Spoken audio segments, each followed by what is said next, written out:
जय श्री महाकाल आप सभी को।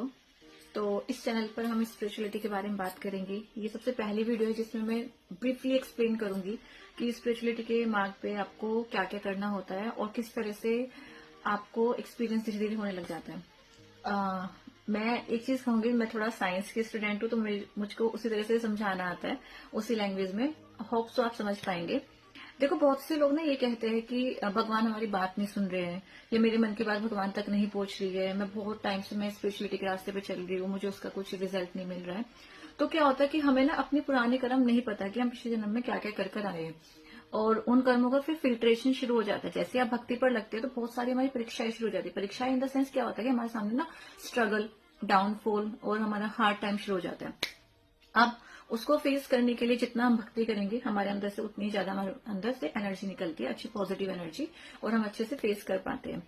अब जितने भी हमारे पिछले जन्म के पुराने कर्म होते हैं वो धीरे धीरे धीरे धीरे खत्म होते जा रहे हैं। अब खत्म होने के लिए हमें और भक्ति करनी होगी, और भक्ति करनी होगी। अगर हमने एक कर्म नेगेटिव गलत किया है तो उसको नेगेटिव को कैंसिल करने के लिए पॉजिटिव कर्म करना होगा। अब मुझे नहीं पता कि मैं लास्ट अपने प्रीवियस जन्म में मैंने क्या क्या गलत चीजें की है जो इस जन्म में मुझे झेलनी पड़ रही है। सबकी जिंदगी अलग होती है, कोई किस तरह का स्ट्रगल करता है, कोई किस तरह का स्ट्रगल करता है, अलग अलग तरह का। तो सबसे मेन, सबसे सब चीजों पे अच्छी तरह से बैलेंस करने वाला होता है कि आप भक्ति कीजिए। और जैसे बहुत बड़े बड़े गुरु जी बताते हैं, प्रेमानंद महाराज जी बताते हैं, मैं उनसे बहुत इंस्पायर हूँ, उनसे मैंने बहुत कुछ सीखा है। नाम जप, ठीक है, हम 1 सेकंड में एक नाम जप करते हैं, और जब हम पूरे कर्म करते हैं, बुरे कर्म करने के लिए हम कितना ज्यादा समय लगाते हैं, तो एक नाम जप तो कुछ भी नहीं करने वाला ना। हमें बहुत कुछ करना पड़ेगा, बहुत ज्यादा नाम जप करना पड़ेगा, जिसकी आदत धीरे धीरे पड़ती है। मैं भी अभी इतना नाम जप नहीं करती, जितना मेरे से होता है थोड़ा बहुत ही कम होता है, बहुत ही कम। थोड़ा टाइम करती हूँ फिर भूल जाती, माइंड डिस्ट्रैक्ट हो जाता है। लेकिन मैं मेनली इस पे बात करने आई हूँ कि हम कहते हैं भगवान हमारी नहीं सुन रहे, तो हम एक सिंपल सा एग्जांपल लेते हैं। रेडियो जॉकी होता है आरजे, ठीक है। अब रेडियो जॉकी जो अपने यहाँ पर चैनल, जहाँ पे उसका एक रूम है जहाँ पर वो बैठ के अपनी बातों को ट्रांसमिट कर रहा है, ठीक है। तो हमारे पास रेडियो के सिग्नल का एक रिसीवर होता है, ठीक है। हम उन बातों को सुनने के लिए हम उस तरह का हमें रिसीवर बनना पड़ता है। अब ये तो नहीं कि रेडियो जॉकी वाला जो सिग्नल भेज रहा है, अपनी बातों को जो भेज रहा है, वो कहीं पर भी जाकर अटक जाएगा, मतलब कोई भी रिसीवर उसको रिसीव कर लेगा। टीवी का जो रिसीवर है उसको रिसीव कर लेगा। हाँ, आजकल टीवी में आने लग गए रेडियो वगैरह, बट जो नॉर्मल टीवी होता है वो नहीं कैच कर पाएगा। इसी तरह से पहले हमें भगवान से कनेक्ट होना पड़ता है, अपनी एनर्जी उनके साथ अलाइन करनी पड़ती है। अब भगवान जी जो एनर्जी भेज रहे हैं, मैंने कुछ बात कही अपने मन की, मुझे भगवान से ये परेशानी है, सबसे मेन पहले आपको दिल से इमोशनली उनसे कनेक्ट होना पड़ेगा, तभी आपकी बात उन तक पहुंचेगी।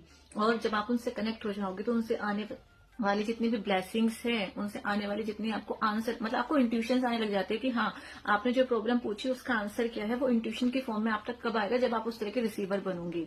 मतलब आरजे हमारे भगवान जी हो गए और हम क्या हो गए, उनके रिसीवर। तो उस तरह का रिसीवर हमें बनना है। उस रिसीवर बनने के लिए आपको इमोशनली कनेक्ट होना पड़ेगा। किसी भी तरह की कोई भी एक सेवा, जितनी भी आपका मन करता है, थोड़ी ज्यादा लेकिन कीजिए जरूर। डेली 24 घंटे का टाइम होता है, उसमें से कुछ ना कुछ समय भगवान के लिए जरूर निकालिए। पूरी जिंदगी हम अपने लिए इसमें, घर गृहस्थी जो ठीक है अनमैरिड है, वो अपना उनका लाइफ स्टाइल रहता है, इसी में निकाल देते हैं, ठीक है। और वो धीरे धीरे धीरे धीरे क्या होता है, हम उसमें रमते चले जाते हैं। कहते हैं बुढ़ापे में जाके स्पिरिचुअलिटी करनी है, बुढ़ापे को तो पता ही नहीं, आजकल लाइफ का किसी का कुछ भी नहीं पता। तो जो करना है अभी करना है। जब हम खाने के लिए समय निकालते हैं, हम नहाने के लिए निकालते हैं, सजने संवरने के लिए निकालते हैं, सब चीजों के लिए निकालते हैं, तो भगवान के लिए क्यों नहीं। भगवान की तो हम बच्चे हैं, उन्होंने तो हमें को भेजा है, और उनके लिए हम टाइम नहीं निकालेंगे। हम कहते हैं कि हमारे लिए भगवान ने हमारा इतना बुरा कर दिया। भगवान जी किसी का बुरा नहीं करते, हमारे कर्म होते हैं जो पिछले जन्म में हम कर कर आए हैं, जिनको हमें सुधारना है।